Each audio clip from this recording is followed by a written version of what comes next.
இன்னைக்கு நம்ம என்ன பார்க்க போறோம்னா பார்த்தீங்கன்னா, அகிலம் போற்றும் பொன்னாலை ஸ்ரீ வரதராஜ பெருமாள் தேவஸ்தானம் தொட்டு மார்கழி மகோத்சவத்தின் 4ஆம் நாள பத்தி தான் நம்ம பார்க்க போறோம். இத வந்து நம்ம சிறப்பா அழைக்கலாம். பார்த்தீங்கன்னா, கண்ணன் முகம் கொண்ட கண்கள் வேறு முகம் காண்பதில்லை மைக்க. இந்த விழாவும் பார்த்தீங்கன்னா, மக்களால எதிர்பார்த்து ஒரு ஆவலா பார்க்கப்பட்ட ஒரு விழாவா காணப்படுது. நம்ம ஏற்கனவே பார்த்தீங்கன்னா, பொன்னாலை கோயிலுக்கு சிறப்புகள நான் தொடர்ந்து அப்டேட்டா தர்றேன்னு சொன்னேன். அது மாரிக்கே பார்த்தீங்கன்னா, பொன்னாலை கோயில்ல நடக்கிற விழாவா இருக்கட்டும், இல்லாட்டி வேறு விசேஷங்களா இருக்கட்டும், எல்லாத்தையும் போட்டு இருக்கேன். ஏன்னா, அங்க மகோற்சவம் நடக்கிறதுனால. அத பத்தி தான் இன்னைக்கு பார்க்க போறோம். வாங்க வீடியோக்குள்ள போலாம்.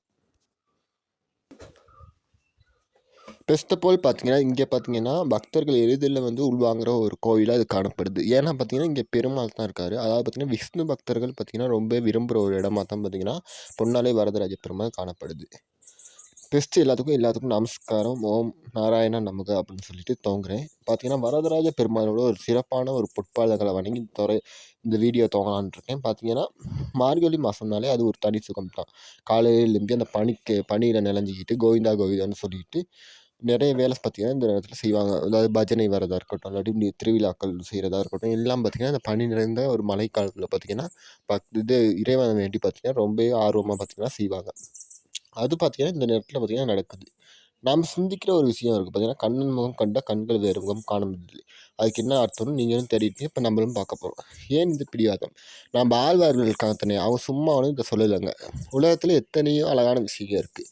ஆனால் அந்த பரந்தம்மனோட முகத்தை ஒரு தடவை நம்ம பார்த்துட்டா அப்புறம் எதையும் நம்ம பார்க்க மாட்டோம். ஏன்னா பார்த்தீங்கன்னா, அதுக்கு வந்து அழகு கூட.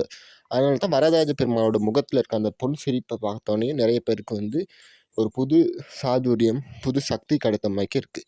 ஒரு நாள் பார்த்தீங்கன்னா, பாணனும் பெருமாளும் பானாக்குளத்தில் வாழ்ந்த ஒரு திருப்பாணர் அப்படின்னு ஒரு கதையை சொல்லுவாங்க. இந்த கதையை நம்ம பார்க்க போகிறோம். பார்த்தீங்கன்னா, திருப்பாணாழ்வார்ட்டு கதையை பற்றி நம்ம சொல்ல போகையில், அவர் பார்த்தீங்கன்னா ரங்கநாதரை ரொம்பவே பார்க்கணும்னு ஆசைப்படுறாரு. அப்படின்னா பார்த்தீங்கன்னா, அவருக்கு வந்து விஷ்ணுவை தான் ரொம்ப பிடிக்கும். அதனால் விஷ்ணுவை பேசி பார்த்துடணும் அப்படி ஒரு நல்ல எண்ணத்தில் பார்த்தீங்கன்னா இருக்கார்.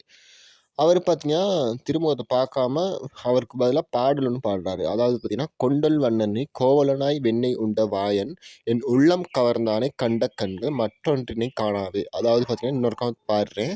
கோவலனாய் வெண்ணெய் உண்ட வாயன் என் உள்ளம் கவர்ந்தானை கண்ட கண்கள் மற்றொன்றினை காணவே அப்படின்னு ஒரு பாடல் பாடுறாரு. இதுவிட்ட அர்த்தம் என்னன்னு பார்த்தீங்கன்னா, அந்த நீலமேக வண்ணனை வெண்ணெய் திருடி தின்ன அந்த வாயை கொண்ட அந்த மாயவனை பார்த்த பிறகு என் கண்ணுக்கு வேற எதுவுமே பெருசாக தெரியலை அப்படின்னு சொல்கிறாரு. சரியா? எவ்வளோ ஒரு அர்த்தமான வரிகள் பாருங்கள்.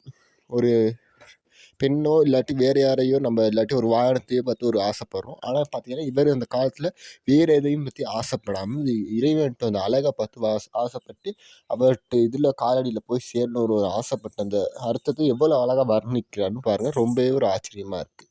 சரியா? அடுத்து பார்த்தீங்கன்னா, நம்ம பொன்னாலே வரதராஜன் நம்ம பொன்னாலே இருக்க இந்த வரதராஜ பெருமானை பாருங்கள். அவர்கிட்ட அந்த அலங்காரமும் சரி, இல்லாட்டி அந்த அமைதியும் சரி, இல்லாட்டி அவருக்கு முன்னாடி போய் நிற்கிற ஒரு தருணமும் சரி, வீட்டில் உள்ள கவலைகள் நீங்குதுங்க. அடுத்து பார்த்தீங்கன்னா, கஷ்டங்கள் எல்லாம் அப்படி இல்லாமல் போயிடுது. அடுத்து பார்த்தீங்கன்னா, நம்ம அவர்கிட்ட ஏதோ ஒன்று கேட்க போகிறோம், இல்லாட்டி உனக்கு உன்னை பற்றி விஷயத்தை சொல்ல போவோம் அப்படியெல்லாம் இருக்குது தானே. ஆனால் அந்த முகத்தை பார்த்த பிறகு உடனே பார்த்தீங்கன்னா, சாமி எனக்கு வேறு எதுவும் ஒன்றும் வேணாம் நீயே போதும் அப்படின்னு ஒரு மனசில் ஒரு தோன்ற அளவுக்கு அவர் பார்த்தீங்கன்னா, அவர்கிட்ட முகத்தை காட்டி இருப்பார். பார்த்தீங்கன்னா, இதுதான் பக்திங்க. என்னன்னு பார்த்தீங்கன்னா, கண்ணன் முகத்தில் ஒரு ரகசியம் இருக்குது. அந்த கண்ணன் முகத்தை ஏதோ ஒரு சாதாரண முகம்னு நம்ம நினச்சிடக்கூடாது. ஏன்னா, அந்த கண்களில் தான் ஒரு கருணையும் இருக்குது, ஒரு புன்னகையும் இருக்குது. அதனால் அந்த நார்மலாக நம்ம ஒரு மனிதனை பார்க்குற மாதிரி இறைவனை பார்க்க இயலாது. அவர்ட்டு முகத்தை பார்த்தாலே நம்மளுக்கு நிறைய மாற்றங்கள் பார்த்தீங்கன்னா நம்மளுக்கு ஏற்படுது. அடுத்து பார்த்தீங்கன்னா, இந்த நெற்றியில் இருக்கிற திருமண் காப்பில் ஒரு முக்கியமான நம்பிக்கை இருக்குது. இது பார்த்தீங்கன்னா, நம்ம வாழ்க்கையில் எவ்வளவோ பேரை பார்க்குறோம், இல்லாட்டி எவ்வளோ அழகான இடத்துக்கு செல்கிறோம் இல்லையா?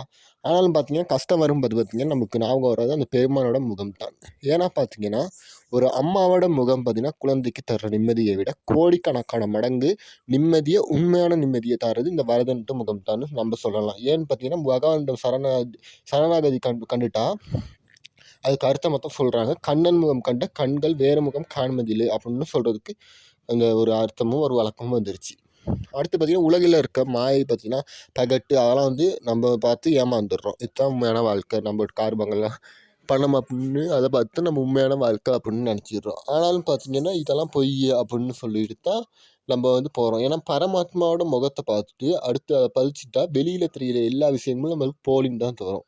அதனால தான் ஆண்டாள் நாச்சியார் கதை ஒன்று நம்ம இந்த காலத்தில் படிக்கிறோம். அவங்க வந்து நோன்பு நோட்டது எதுக்கு? அதாவது பார்த்தீங்கன்னா, அவங்க விரதம் இருந்தது எதுக்கு? அந்த மாதவன் முகத்த பார்த்தீங்கன்னா, பார்த்து கைங்கரியம் பண்றதுக்கு தானே. சின்ன வயசுல பார்த்தீங்கன்னா, நம்ம பார்த்தோம் விரதம் இருக்கிறதெல்லாம் பத்தி படிச்சிருப்போம். அது பார்த்தீங்கன்னா, இவங்களும் வந்து விரதமெல்லாம் நோட்டிருக்காங்க. அடுத்து பார்த்தீங்கன்னா, சிற்றன் சிறுங்காலத்திலே வந்துன்னை சேவித்து என்ற பாடினங்களோ, அந்த சேவையில இருக்கிற இந்த இன்பம் பார்த்தீங்கன்னா, வேற எதுலயும் இல்ல. அது கடைசியா நம்ம பார்க்க போறது என்னன்னா, இந்த 4ஆம் நாள் திருவிழாவ பத்தி. இங்க பார்த்தீங்கன்னா, 4ஆம் நாள் திருவிழாவ பார்த்தீங்கன்னா, நம்ம மூஞ்சிட்டு வாகனம் ஒரு எலி வாகனம் மாய்க்க ஒரு வாகனத்தில பார்த்தீங்கன்னா, இறைவன் பார்த்தீங்கன்னா, வெளியில வந்து வெளியூதி விழா வந்து வந்தாரு. அதுவும் பார்த்தீங்கன்னா, நெறைய பக்தர்கள் சூழத்தான் அந்த விழாவும் நடந்துச்சு. நெறைய பேர் வந்திருந்தாங்க. தொடர்ந்து பார்த்தீங்கன்னா, நிறைய நல்ல நல்ல விழாக்கள் இருக்குது. அதாவது பார்த்தீங்கன்னா, தேர் திருவிழா இருக்குது. அடுத்து பார்த்தீங்கன்னா, அப்படியே சப்பர திருவிழா அப்படின்னு சொல்லி, இல்லாட்டி கண்ணன் உற்சவம், இந்த கம்சன் போர் உற்சவம் அப்படின்னு நிறைய விழாக்கள் பார்த்தீங்கன்னா, இங்கே நடக்குது. அதுவும் பார்த்தீங்கன்னா, இந்த இடத்துல மார்கழி சொர்க்க வாசல் திறக்கிற அன்னைக்கு பார்த்தீங்கன்னா, இங்கே தேர் திருவிழா வர்றதையும் நம்ம பார்க்க முடியுது. ஆனால் ஒரு தேர் வந்து வருது. அதை பற்றி தான் நம்ம பார்க்க போகிறோம். அதையும் பற்றி நம்ம அடுத்தடுத்த வீடியோவில் நம்ம வந்து பார்ப்போம். ஏன்னா வந்து இது இன்னும் அது நடக்கலை. நடக்கையில் பார்த்தீங்கன்னா, நான் வந்து அந்த அப்டேட் தாரேன்.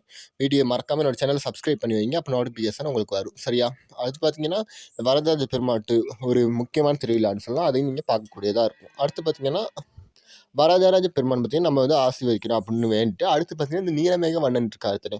நம்மளோட உள்ள வாழ்க்கையில் ஒரு இன்பத்தை துன்பங்களை போக்கி பார்த்தீங்கன்னா, இன்பத்தை தரவராக இருக்காரு. அடுத்து பார்த்தீங்கன்னா, இங்கெல்லாம் பக்தர்களை வந்து ஆசீர்வதிக்கிறாரு. அவர் திருவாடிகளை வந்து பணிய வைக்கிறாரு அப்படின்னு தான் சொல்லலாம். அடுத்து பார்த்தீங்கன்னா, வேற ஒன்றும் இதை பற்றி சொல்லதில்லை. அடுத்து பார்த்தீங்கன்னா, ஆண்டாள் சரித்திரம் வச்சு ஒரு கதையை சொல்லலாம். ஆண்டாள்கிட்ட அந்த மைய கதையை வச்சு சொல்லலாம். ஆனால் அது நிறைய பேருக்கு பிடிக்குமா அது அப்படின்னு தெரியல. அதனால எல்லாம் கமெண்ட் பண்ணுங்க. நான் தெரிஞ்சால் போடுறேன்.